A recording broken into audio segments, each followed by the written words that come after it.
வணக்கம் நண்பர்களே, வாங்க நாம இன்னைக்கு தாளிச்ச இட்லி எப்படி செய்யறதுன்னு பார்க்கலாம். இந்த தாளிச்ச இட்லிக்கு நான் அரிசி உபயோகப்படுத்தாம வெறும் பாசிப்பருப்பும் உளுந்தம் பருப்பும் சேர்த்து 2 ஸ்பூன் அவல் சேர்த்து அரைச்சு வச்சிருக்க அந்த மாவுல தான் நாம இப்ப தாளிச்ச இட்லி செய்ய போறோம். இதுல இட்லி ரொம்ப நல்லா அருமையா வரும், நல்லா உப்பி ரொம்ப அருமையா வரும். வாங்க இதுல என்ன பண்ணலாம்னா, நான் தாளிச்ச இட்லி செய்யறதுக்கு நான் கொஞ்சம் மாவு எடுத்திருக்கேன். இந்த மாவுல என்ன செய்யலான்றத நாம பார்க்கலாம். தாளிச்ச இட்லி செய்யறதுக்கு நான் கேரட் கொஞ்சம் துருவி எடுத்திருக்கேன், கறிவேப்பிலை எடுத்துக்கோங்க, கொஞ்சம் கொத்தமல்லி, கொஞ்சம் இஞ்சியை நல்லா துருவி எடுத்துக்கோங்க. நான் 2 பச்சை மிளகாய் சேர்த்திருக்கேன்.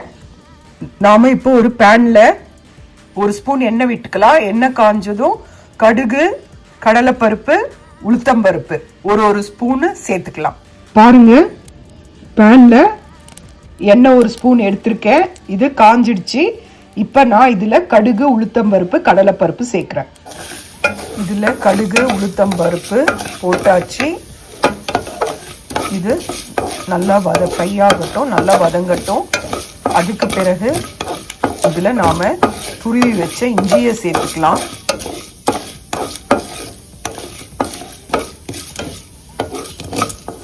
பருப்பு நல்லா ஃப்ரை ஆயிடுச்சு. இப்போ நாம துருவின இஞ்சி சேர்த்துக்கலாம்.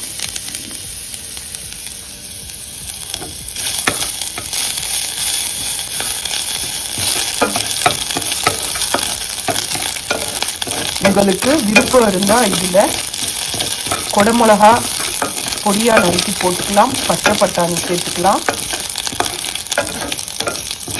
முந்திரி பருப்பு போடுறவங்க போட்டுக்கலாம். போட்டு இதில் இட்லி செஞ்சிங்கன்னா ரொம்ப நல்லா இருக்கும். இந்த இட்லி இது நம்ம சாப்பிட்ற நார்மல் இட்லியோடையே இது ரொம்ப அருமையாக இருக்கும். இப்போ ஸ்டவ்வை ஆஃப் பண்ணிடுங்க. ஆஃப் பண்ணிவிட்டு நாம் வச்சிருக்கிற கேரட், கறிவேப்பிலை, கொத்தமல்லி, பச்சை மிளகானா இதில் சேர்த்துடலாம். இதை நல்லா கலந்து விட்டுருங்க. கலந்து விட்டுட்டு இதை நீங்கள் இட்லி மாவில் சேர்த்துருங்க. உங்களுக்கு ஹெல்த்தியாக வேணும்னா நான் சொன்ன மாதிரி குடமிளகா, பச்சை பட்டாணி இதெல்லாம் சேர்த்துக்கோங்க, முந்திரி பருப்பு இதெல்லாம் சேர்த்துக்கோங்க. இல்லை பசங்க அதெல்லாம் சாப்பிட மாட்டாங்கன்னா நீங்கள் வெறுமனே கேரட் மட்டும் போட்டு கூட செஞ்சு கொடுக்கலாம். இது உடம்புக்கு நல்ல ஹெல்த்தியும் கூட. இதை செஞ்சு பாருங்கள், இது ரொம்ப சுலபமாக செஞ்சிடலாம். இதை செஞ்சு பாருங்கள். பீட்ரூட் கூட சேர்க்கலாம். உங்களுக்கு என்ன வெஜிடபிள்ஸ் போடணுமோ போட்டுட்டு நீங்கள் இந்த இட்லியை செய்யலாம். இப்போ இதை நான் மாவில் போட்டுடுறேன். இப்போ நாம் தாளித்த பொருளெல்லாம் இதில் சேர்த்தாச்சு. இப்போ இதை நாம் நல்லா கலந்து விடலாம். இப்போ இதில் தாளித்த பொருளெல்லாம் சேர்த்துட்டோம். இதை நல்லா நம்ம கலந்துக்கலாம்.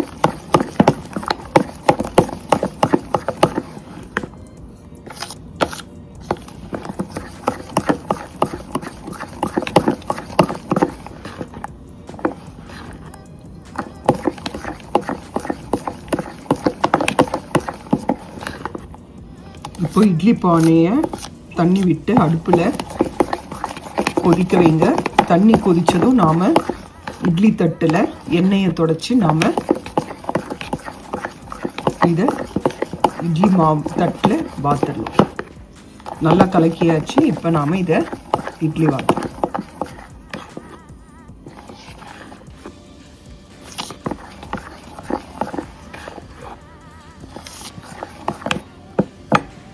இப்போ இட்லி தட்டில் எண்ணெயை தொடச்சி நாம் இப்போ ஒவ்வொரு குழியிலையும் நாம் இட்லி வாத்துடலாம்.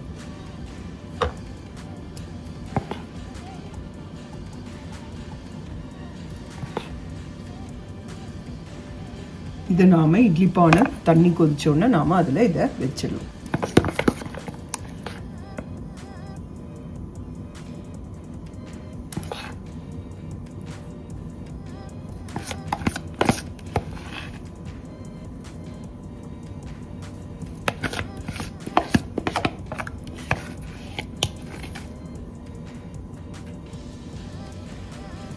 இப்போ நாம் இட்லி பானையில் தட்டை வச்சிட போகிறேன்.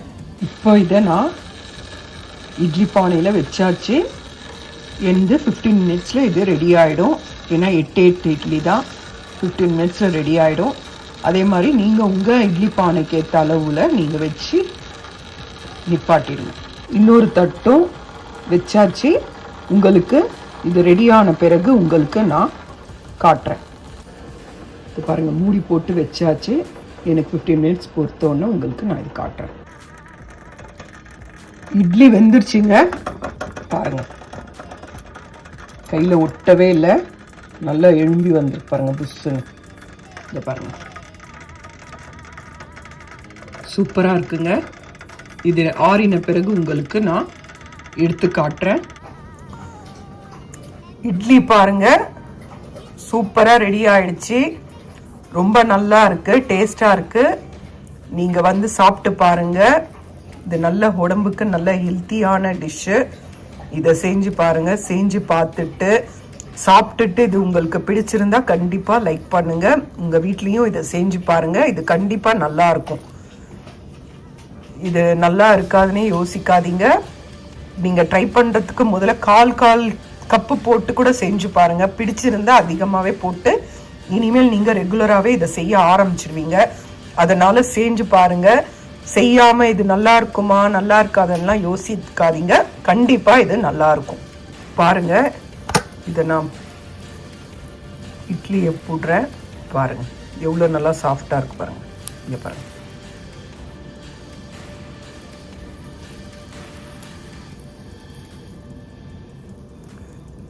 செஞ்சு பாருங்கள். இது ரொம்ப நல்லா இருக்கும்.